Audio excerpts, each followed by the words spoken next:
Ladies and gentlemen, I am so happy to be back, and we have a lot to cover. As we all know, Fenix Simulations has released their new A319 and A321.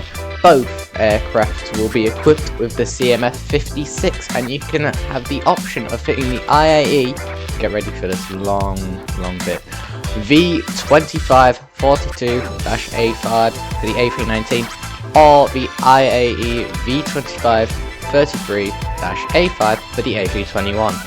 Jesus, that is some wording right there. Both aircraft will have different flight models depending on what config you set them on, as you would expect for the price you have to pay.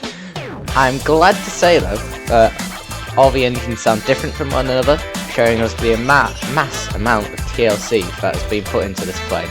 The A321 has a configurable 2-class cabin, which is really cool, and it also has a specific fuel system with new wing tanks and jet pumps.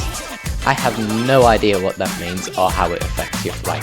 We all know about the Ifly 737 MAX 8, and there have been 30 new screenshots of their cockpit, virtual cabin and exterior model. We can see many details that have been added, such as dust and scratches to various components of this aircraft. We can also see there is a 2-class configuration to the cabin.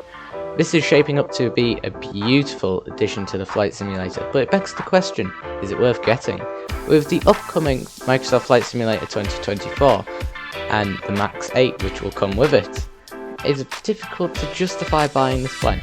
However, it will probably be way more accurate than a Sober 737, so it is worth buying for people who like the plane. A quick side note, I put a lot of effort into these videos, so please consider subscribing or just leaving a like, as it'll help grow the channel. Anyway, back to the video. Now, it's been a while since we've seen anything to do with the Bluebird 757 and 767.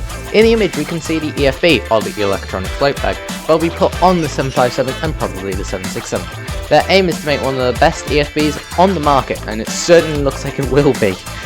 There isn't a release date just yet, but the developers are planning to release a more definitive timeline in late October. This aircraft looks like it's in the very late stages of development, so we could see this come out as late as mid-2025. That's like at the very latest though. It could come out before 2025 in like December. Who knows? Remember, the developers want to make a very good impression for their first aircraft. Yeah, this is their first aircraft. Just put that out there.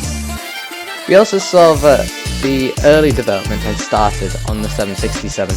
The exterior model is looking really good, but there isn't much to talk about it just yet. Hopefully we'll see more on the channel in like 2025 maybe, if we're lucky. That is it from me. I hope you have a great day or night. Depends when you're watching it. See you in the next one. Goodbye.